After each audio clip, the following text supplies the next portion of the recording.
I haven't talked about Invincible before on this show, but we just had season 2 premiere today, and I am very, very excited. I didn't actually watch the first season when it first came out. I was a little late to it, probably by a month or two. But once I watched it, I loved it so much. I wanted more of it so much that I went and read the entire comic run from start to finish. So I know what's happening because the show is very faithful to the comics.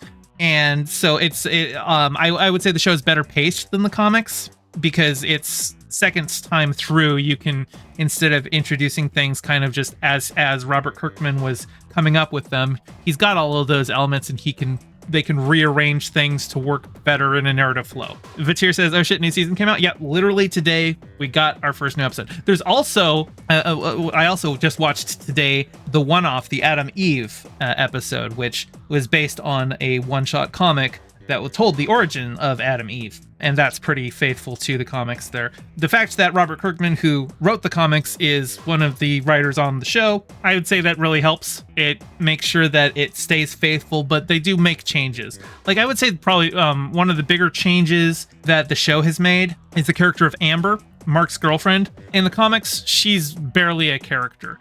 She's kind of just a bland, blonde white girl who literally only exists to be Mark's girlfriend, and they don't really develop her beyond that. Whereas in the show, they've changed her race. They've given her a lot more specific agency. Now, a lot of people are not fans of her character. Like, from season 1, when she broke up with Mark for not telling her that he was a superhero when she had figured it out herself. And like, he comes, he's like, I'm telling you now. And she's like, yeah, I knew. I gave you every opportunity to tell me. I'm not getting back together with you because we dated for months and you couldn't be honest with me. A lot of people hated her for that, but I think she was right. Like, I put out a video a couple months ago about the Lois Lane forcing Clark to reveal himself to her as Superman.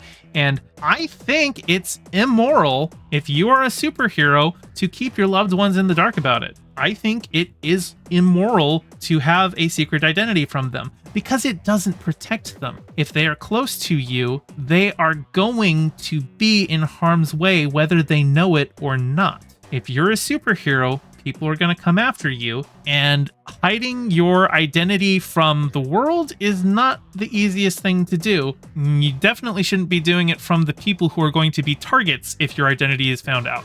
They need to know so that they can properly prepare to be safe. Like, say somebody gets doxxed. They need to tell their family that they got doxxed so that their family can go and like lock things down and practice better infosec online. It's just that kind of a thing. If you're dating somebody and you're a superhero, you tell them you're a superhero. So a lot of people were mad at Amber, but I actually quite liked that story arc, and it's one of my thing. But anyway, this season, if you've read the comics for Invincible, then you know the character Angstrom Levy, and looks like that's the arc that they are doing this season because they have introduced him. Now, Angstrom Levy, if you don't know who that is, he is a guy who has the power to create portals between parallel universes. And I know what you're thinking, oh my god, another multiverse project, but I will counter that this was written in the comics like over a decade ago, before the whole multiversal thing was being the big meta for superhero movies. And so, like, sure, everyone's doing it now, but it was always in the story for Invincible. So I promise you it's done well. One thing that I don't think we're going to get, though, is I don't think we're going to get that Invincible Spider-Man team up, because as a function of him having a villain who can create portals between dimensions, there was in fact a team up episode or a team up comic where Spider-Man teamed up with Invincible because Invincible got thrown through a portal into the Marvel 616 universe. And that story pretty much plays out as its own thing, but there's like brief references to it in the issue itself, because you see Mark get thrown through a portal and then he comes out of the portal, and there's like, no, I think he gets grabbed by Web to go into a portal, and then he gets out of the portal and you can see Doc Ock's arms sticking out of it. And that's like the only reference in the Invincible comic itself to it. And then you had the team up comic with it. But team ups in comics are usually a little easier to do. I mean, I read a team up comic with Doctor Who and the cast of The Next Generation. So like you're able to license IPs for one-off things like that. Whereas doing it in a TV show, yeah, I don't think we're getting that. I don't think we're going to be getting Spider-Man here. That's okay. Angstrom Levy is a very fun villain. He's probably the most formidable villain that Mark will face in the comics. So I'm really looking forward to seeing what they do with him.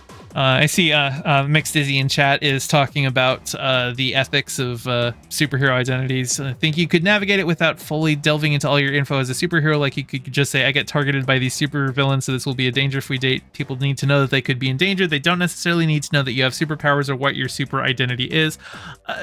I mean, I guess, but ultimately you're still lying to them. You're still hiding a part of yourself from them. And if you love somebody, like, yeah, I don't think it is a good idea to date somebody if you're not willing to let them know you're a superhero.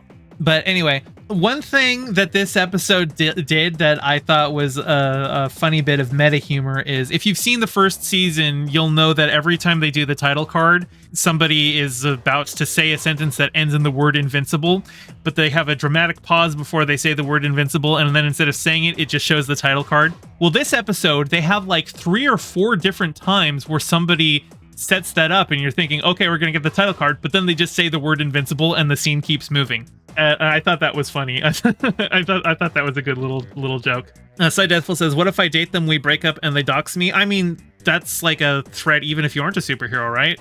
Dating somebody is like a vulnerable thing. Like, you are putting a certain amount of trust in somebody by dating them. I would say you shouldn't go into relationships like that cavalierly with people that you can't trust, right? Listen, date no one. Okay, look, not everyone's Arrow, okay? Sometimes you want to date people.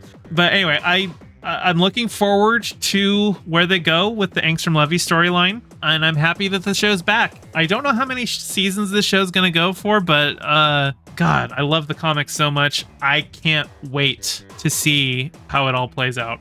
I'm really excited. Hey, thanks for watching. I'm trying to get my channel monetized, so your view means a lot.